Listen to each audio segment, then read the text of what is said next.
Hello everyone, it's SpawnPoiint, and today we're talking about gaming on a TV setup versus a monitor setup, which is better and why.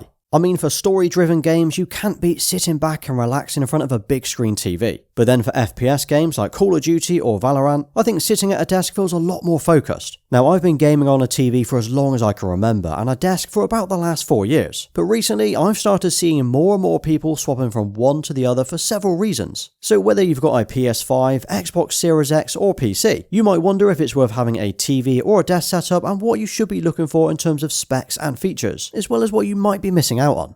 But before we jump in, let me know which you prefer to game on. Are you Team TV or Team Monitor? So personally for me, I like to use both setups for completely different reasons. I'll sit here in my living room when I want to play a single player game or a racing game, something like Stellar Blade or The Crew. It's chill, it's comfy, and it's a pretty nice place to sit back and relax. I can imagine this is how most TV gamers feel when they play in their living room. It's a sort of no worries kind of vibe with your feet up and snacks on the table, and it also feels quite sociable if you've got others with you in the room. Now, I'm currently using the 77-inch LG G4, so it's a decent size to get that big screen cinematic experience, and it looks awesome on most of the games that I play. It's also the cleanest way to have a gaming setup, as it doesn't really look like a gaming setup. And then there's the desk setup. So this is the setup that I basically use for my online and FPS games. It's also the place I will always sit when I know I'm going to be playing with my mates. So on here I've got the LG 32GS95UE. And that's a 32-inch 4K OLED monitor that's sitting on the Magnus Pro XL desk from Secretlab. But don't worry, everything I show you today is linked down in the description. Now, what I like about a desk setup is you can fully customize and personalize it, as it's probably only you that actually uses it. So whether it's merch, prints, and all of your gaming accessories can all be displayed however you'd like, and it feels like your own personal gaming area. Now, when it comes to performance, you might think immediately that a monitor will always be better, but recently we've seen the lines between the two sort of blur a little. So both the PS5 and Xbox Series X support 4K, 120Hz and VRR, and to get the most out of them, you'll want a TV or monitor that supports at least one of those features, ideally all three. So something with HDMI 2.1 would be a good start. Now, it used to be that monitors were designed to give you the refresh rate that you needed, while TVs would give you that 4K resolution, whereas now you can pick up a TV or monitor with pretty similar specs, unless you're needing 240 to 480Hz for PC gaming, in which case a monitor will always be better suited.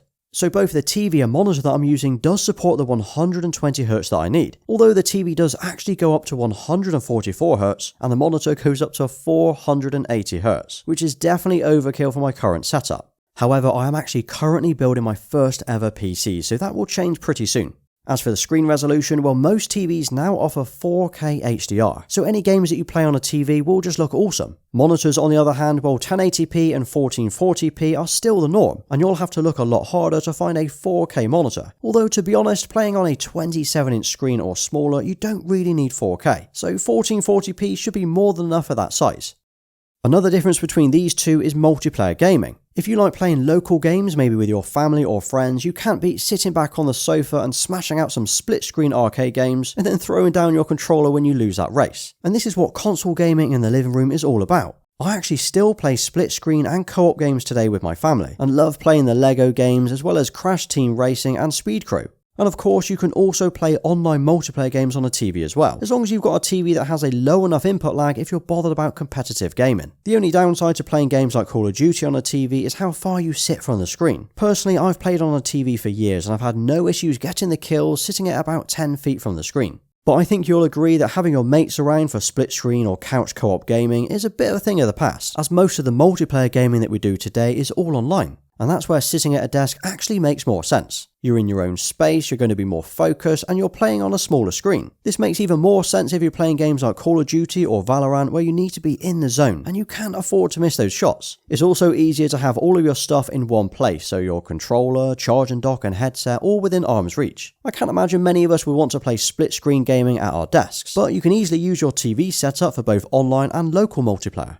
And I think that's what leads us on to the type of games that you play. Whenever I play a story-driven game like Stellar Blade, The Last of Us or Mafia, I'm going to play these in my living room on the big TV. It's easy, it's casual, and gaming on the big screen just gives me a whole different vibe. Forget the technical side of the screens, but there's something about slouching on the sofa or couch that makes me feel proper chilled out. And most of the time, it feels like you're watching and playing a movie. Also, as you're more likely to get a TV that supports 4K, the image quality is going to look incredible and often better than a monitor. So yeah, if you like your single player or story driven games, I would still always choose a TV over a monitor.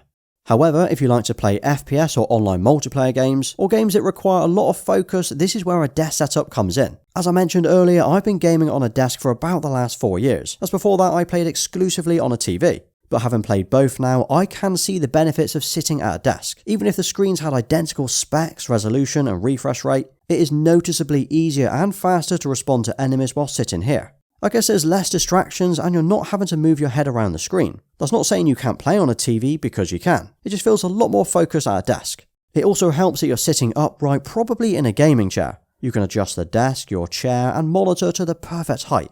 And then we've got the input lag and response time. If you need the fastest possible screen for competitive gaming, you're gonna naturally want to play on a monitor. The response time and input lag on these are far lower than most TVs. But saying that, a lot of the latest TVs have a low enough input lag that puts them on par with most monitors. So it's not like it used to be where playing FPS games on a TV would instantly put you at a disadvantage. You're kind of on a level playing field now.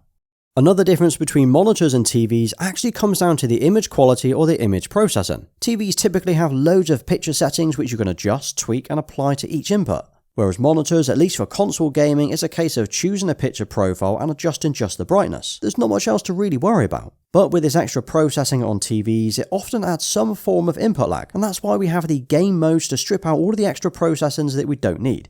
Also, when using a monitor, you might find the images overall sharper as you're getting a 4K or 1440p resolution at a smaller screen, effectively giving you a better pixel density. But this really comes down to the type of screen that you pick up. For me personally, I like playing on OLED screens, and that's why both my monitor and my TV are both OLEDs. Now, although we're really only talking about gaming today, the chances are you want to use whichever screen you choose for more than just gaming. Maybe work, movies, and watching TV. Like, I use my TV setup for gaming, but it's also where I watch 2 or 3 movies a week. I think pretty much every TV has some form of user interface, with TV and streaming apps built in, as well as a TV tuner. So you don't really need anything else plugged in for this to work. Whereas most monitors are literally just a screen. There's no dashboard or home screen, and no way to download or install apps. They also rarely come with a remote control like you would get with a TV. So if you did want to use your monitor for watching movies, you would need to use your PS5, Xbox or PC to watch and control them. And if you were wanting to use either of these screens for work, like plugging in your laptop or PC, you might want a display port or USB-C port, which you usually won't find on a TV. Now, the monitor I'm using does have a display port, but it doesn't have a USB-C, and that means I need to use one of these adapters to plug in my Mac. But it means I can now sit at my desk with my Mac and use it on my monitor. And then if you wanted an ultra-wide screen, well again, you would have to go for a monitor anyway. Then we have to talk about comfort and seating. So this alone could completely sway you one way or the other. In your living room, you might want to lay down or sit back on the sofa or couch and chill out with some of your story-driven games. I sit around 10 feet from my screen, and it's comfy, it's casual, and this is what console gaming is kind of known for, and that's not a bad thing. Whereas sitting at a desk in a proper gaming chair that supports you makes me instantly feel like I'm in the zone. It's not a casual or lazy feeling, if that makes sense, and it definitely feels completely different to the TV setup. I'm also a lot closer to the screen with fewer distractions. And then we've got the speakers. If you're sitting at a desk, you're probably going to be using headphones for your gaming, and that's because most monitors don't have speakers built in. A few do, like the one that I'm using, but it's not usually something you would expect to see. Whereas on a TV, you're pretty much guaranteed to get speakers built in, so you can choose to either use that or the headphones. Of course, if you wanted to, you could just add external speakers to either of your setups for the best overall sound experience. But it means if you wanted to use a monitor setup to watch movies or TV shows on a night, you'd have to think how you're going to listen to the sound if the monitor doesn't have speakers built in. Then we should probably talk about the cost. So on the whole, monitors are far more expensive when you factor in the screen size, features and panel type if you wanted a like-for-like spec. I mean, you could pick up a 48-inch or a 55-inch OLED TV for the same price as a 32-inch OLED monitor. And you're getting speakers, apps, picture settings and an overall better image. Then for the monitor, you'd also need a desk and a chair. Whereas for a living room setup, you'll likely already have that room kitted out. So which is actually better comes down to what you play and how you want to play it. Also, if you've got the room for it. In an ideal world, having both means you can sit at a desk for those focused gaming sessions on a nice 1440p 27-inch screen, and then chill out in front of the TV for everything else. And if I had to choose just one though, I would keep the TV setup, as that does everything I need most of the time. But tell me what you prefer playing on and I'll give you a thumbs up for staying right till the end. And if you did enjoy today's video, check out my living room tour video next. And if you want to see my PC build video over the coming weeks, make sure you subscribe and keep a lookout for that video. Well, thanks for watching, please drop a like and follow me everywhere. Until next time.